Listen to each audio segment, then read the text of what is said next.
buenas tardes, hermanos, amigos que siempre nos ubican por este canal, nos ven. Gracias por su fidelidad. Dios les bendiga. Oro para que Dios prospere vuestros caminos y para que Dios siempre en medio de la prueba mantenga claramente su presencia alrededor de ustedes, ¿verdad? Esta tarde quiero compartir un mensaje más acerca del liderazgo espiritual. Liderazgo espiritual. Como introducción quiero acotar lo siguiente. Siempre alguno puede pensar que el liderazgo se refiere a los diáconos, a los ministros, a los pastores, a los misioneros. En verdad, en un contexto eso es verdad, pero en el contexto de la iglesia es para todo el cuerpo. ¿Por qué? Porque bueno, la iglesia como cuerpo cumple una función de liderazgo espiritual. ¿Por qué? Porque la iglesia donde no se reúne el domingo, en las casas, donde están en la semana, en el trabajo, en el comercio, en la universidad, donde quiera que estén, son luz. No son luz solamente el domingo, son luz toda la semana. Pero allá no está el pastor, ni está el diácono, ni está el ministro, está cada quien, ¿verdad? Y así alumbre vuestra luz delante de los hombres para que vean vuestras buenas obras. O sea que hay un liderazgo individual para ejercerlo donde quiera que estemos. Vosotros sois la sal de la tierra, o sea que la sal no está, a lo mejor el domingo podemos decir, el domingo la sal está en el salero. Pero el asunto es que durante la semana está en la carne, está en la tierra, está en la gente, ¿me entiendes? Está para sazonar, para preservar, para dar sabor a las vidas, que dar dirección a las personas, así como la luz, ¿verdad? Para guiar, para encaminar a la persona. Así que a todos nos toca ejercer un liderazgo espiritual, sea dominical o sea semanal, pero todos tenemos que ser y ejercer ese liderazgo al cual Dios nos llama. Una de las cosas que hablamos la semana pasada acerca del modelo que tenemos de líder. Nosotros tenemos el mejor modelo de la humanidad, el mejor modelo de la historia humana. Nosotros lo tenemos como nuestro líder, no solamente como nuestro Dios y Señor, sino su liderazgo. No solamente el liderazgo se circunscribió a su retórica, a su verbo, a su conocimiento de las escrituras, sino también al modelo de vida que mostró, ¿me entiendes? A su andar, como le dijo a Felipe: si no creéis en mis palabras, creedme por mis obras. O sea que las obras daban testimonio y respaldaban cada una de sus palabras. Ese es el líder que nosotros estamos llamados a imitar. Ojo, ese es el líder que estamos llamados a imitar toda la iglesia. O sea, todo el cuerpo está llamado a imitar a ese modelo. Y en esa semana hablábamos acerca de que el liderazgo es la capacidad de influenciar. Y Jesús influenció, o sea, irradió en aquellas vidas de aquellos simples pescadores que quizás lo que tenían en su mente era: en la noche pescamos, en la mañana vendemos los pescados y en la tarde descansamos y dormimos. Y así era la rutina quizás por generaciones. Pero cuando los llamó, les dijo: no seréis más pescadores, sino ahora pescadores de hombres. Y el alcance de vuestras vidas no va a ser solamente aquí alrededor del mar de Galilea, sino que van a ir en Jerusalén, en Judea, en Samaria y hasta lo último de la tierra. O sea, le cambió la cosmovisión, influyó.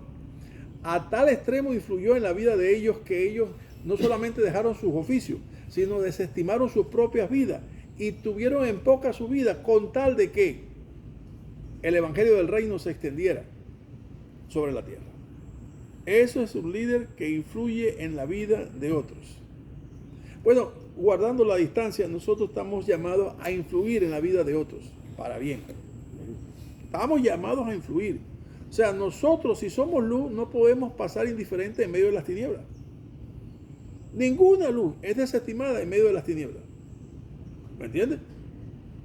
La sal no es desestimada en la comida. Es necesaria para sazonar. Bueno, el hombre, la sociedad necesita a alguien que sazone sus vidas. Y nadie más que la iglesia, óigame bien, únicamente la iglesia es a la que el líder por excelencia le llamó que son la luz del mundo. Perdón. Ahora bien,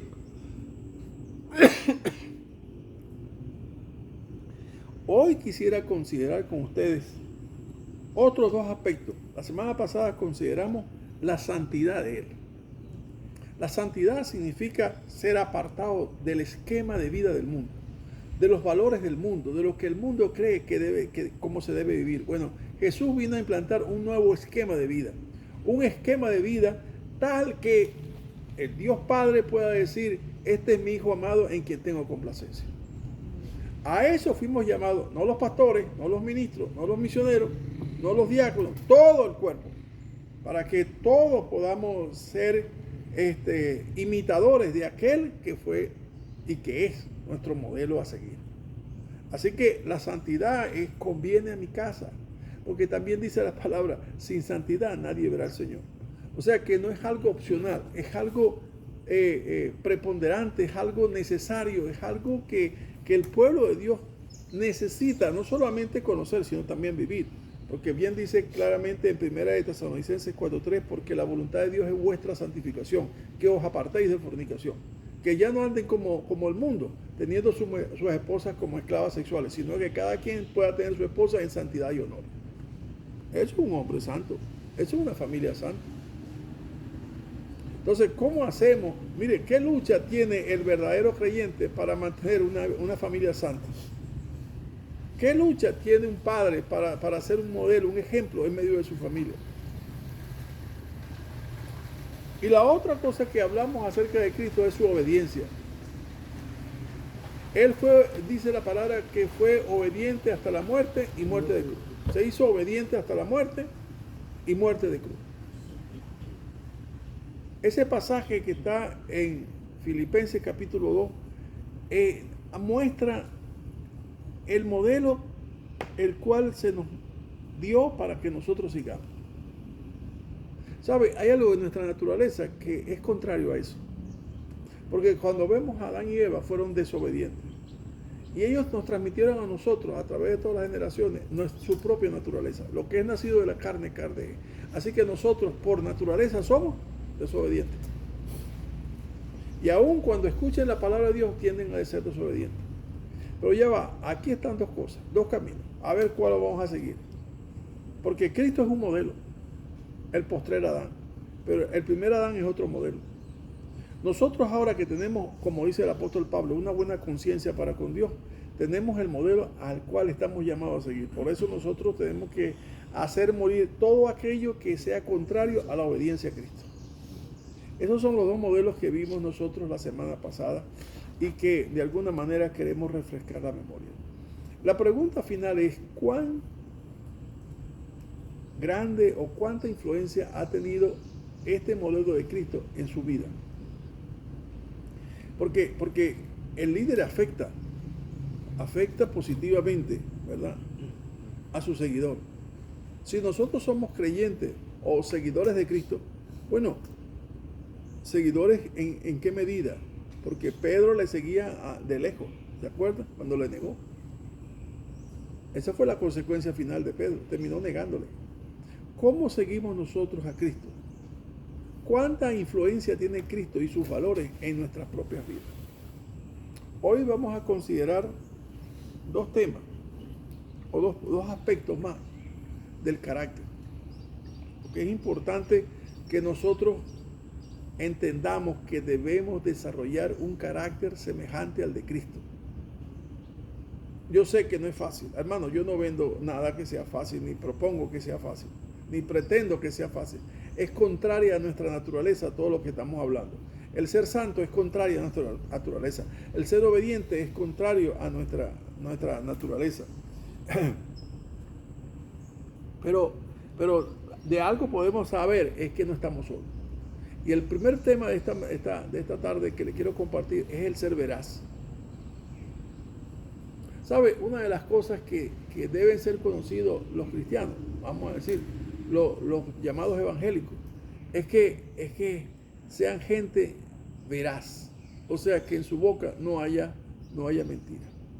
Porque nosotros tenemos el ejemplo de Cristo. El ejemplo de Cristo. Vamos a leerlo en Isaías 53:9. Y se dispuso con los impíos su sepultura, mas con los ricos fue en su muerte. Aunque nunca hizo maldad, ni hubo engaño en su boca. ¿Qué dije del modelo? El modelo nuestro es Cristo.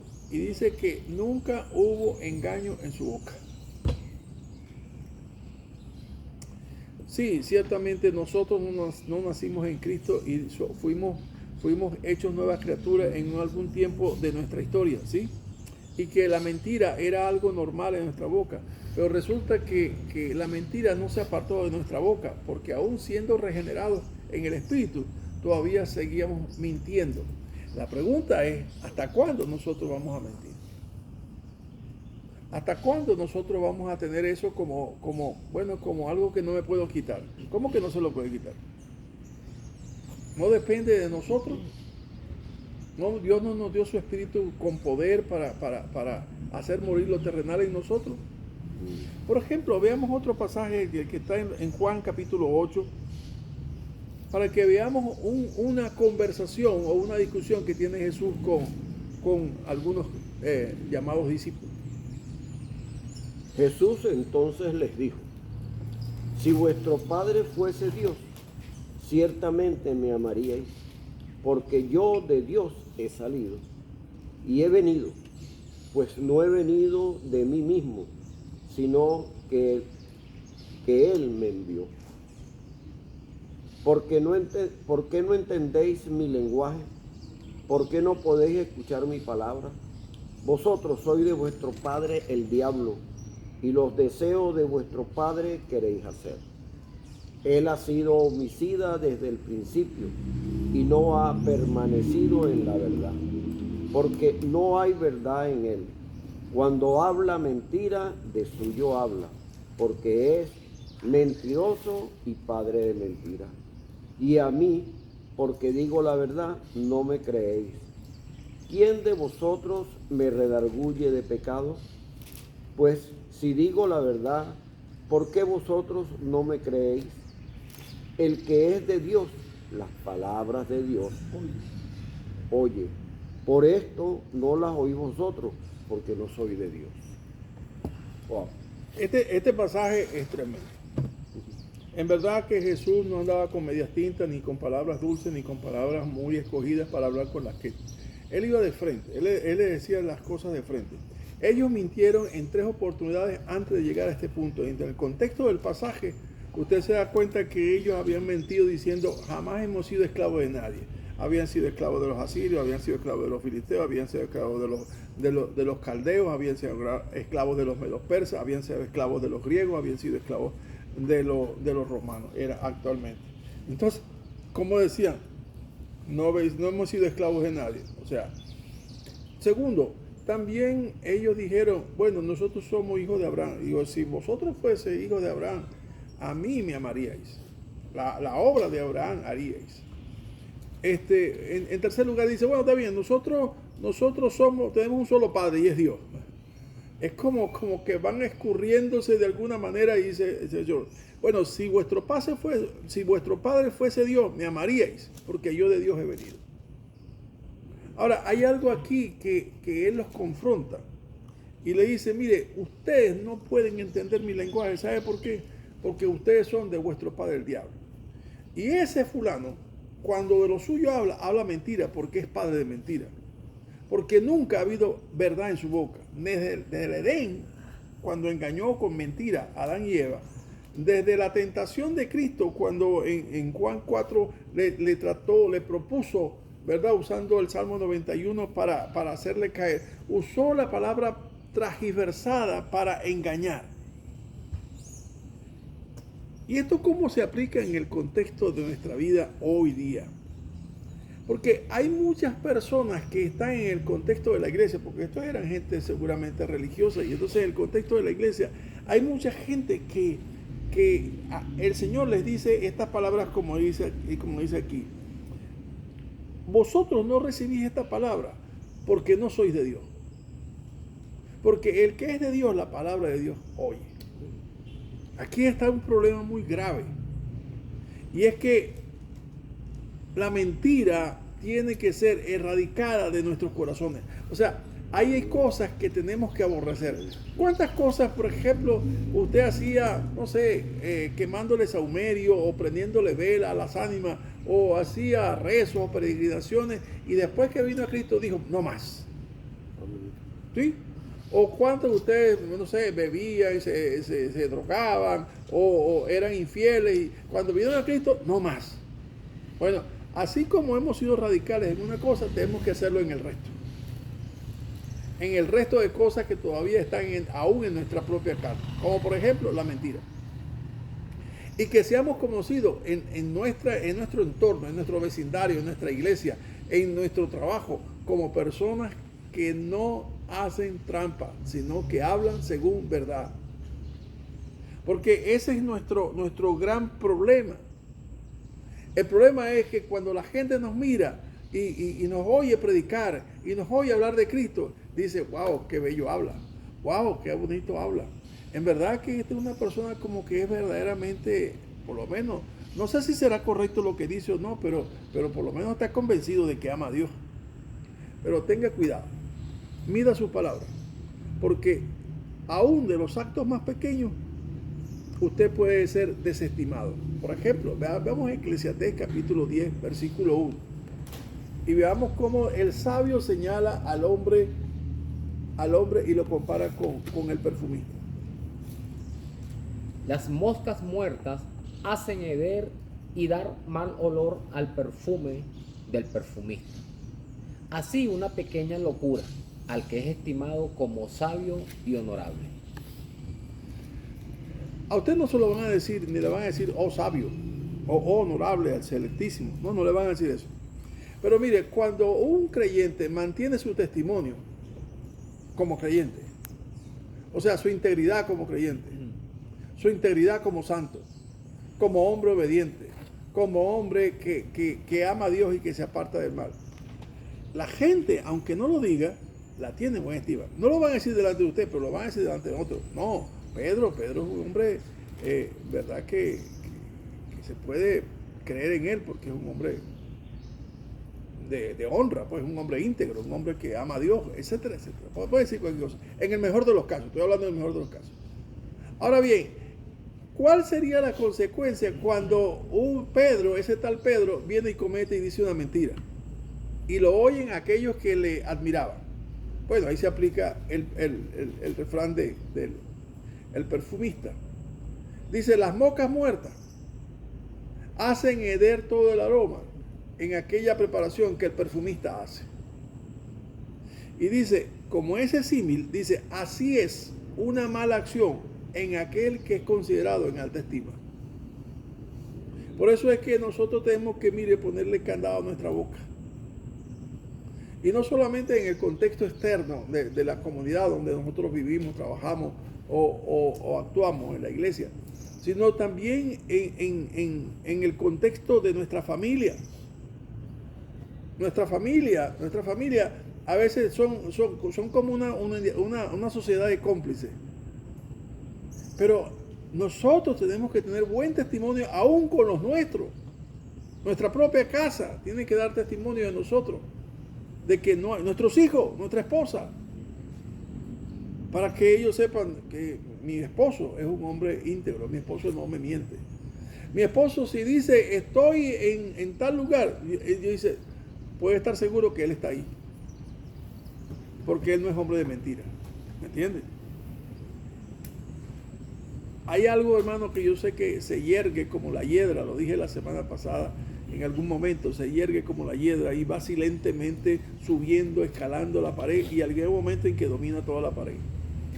Pero Pablo exhorta en Efesios capítulo 4, exhorta a la iglesia a erradicar la hiedra, a erradicar la mentira en nuestros corazones y en nuestra boca. Veamos lo que dice Pablo. Y vestidos del nuevo hombre, creado según Dios en la justicia y santidad de la verdad, por lo cual, desechando la mentira, hablad verdad cada uno con su prójimo, porque somos miembros los unos de los otros. ¿Qué cosa? Su próximo, el que está cercano a ti. tu entorno familiar, tu vecindario, tus círculos de influencia, porque tú eres un líder. Dios te puso a ti, a todo hombre, a toda mujer que cree en Jesucristo, lo puso como un líder espiritual. Porque ¿quién va a extender la iglesia de Dios y quién va a extender el reino de Dios en la tierra? Sino aquellos que han sido escogidos por Dios para hacer luz en medio de las tinieblas. Ahora, es importante que sea creíble, que tenga crédito aquel hombre, aquella mujer que predica la palabra de Dios, para que no sea descalificado porque es un mentiroso o es un pico de plata, un parlanchín, pero realmente ese hombre no es honesto en su palabra. No, está luchando con eso. Todos luchamos con eso. Y tenemos una lucha que ganar. Porque dice que la vestidura del creyente es en justicia y santidad de la verdad. O sea, la verdad es una virtud santa. La verdad es una virtud santa. La verdad pertenece a los santos. La verdad pertenece a aquel que es 3 veces santo, en cuya boca no hay engaño. Bueno, ahora sus seguidores tienen que tener una determinación. ¿Cuál? Desechar. Como se desecha la basura. Lo que no sirve, lo que se descompone, lo malo. Dice desechar la mentira y hablar verdad. O sea, quite ese bloque que está en su pared y monte un bloque nuevo, el de la verdad. Es un reto, claro que es un reto. Es un desafío, claro que es un desafío. Es difícil, claro que es difícil. Pero, ¿sabe? No hay nada que usted emprenda para honrar a Dios que Dios no lo respalde. Dios siempre va a estar respaldando a aquel que quiere glorificar a Cristo. Así que dejo este pasaje para ustedes en esta tarde. Repitiendo, tiene nuestro Señor virtudes las cuales nosotros debemos imitar. Claro que sí. Finalmente veamos Primera de Pedro. Primera de Pedro 2, 21 y 22. Pues para esto fuisteis llamados, porque también Cristo padeció por nosotros, dejándonos ejemplos para que sigáis sus pisadas, el cual no hizo pecado, ni se halló engaño en su boca. ¿Quiere un ejemplo? Ahí está el ejemplo. ¿Cuál es el modelo? Cristo. La verdad es incómoda. La verdad es como un bloque. No se moldea. Es rígida. La verdad es única. La verdad es eterna. La verdad es luz. Y eso es algo que tenemos que ejercitarnos para él.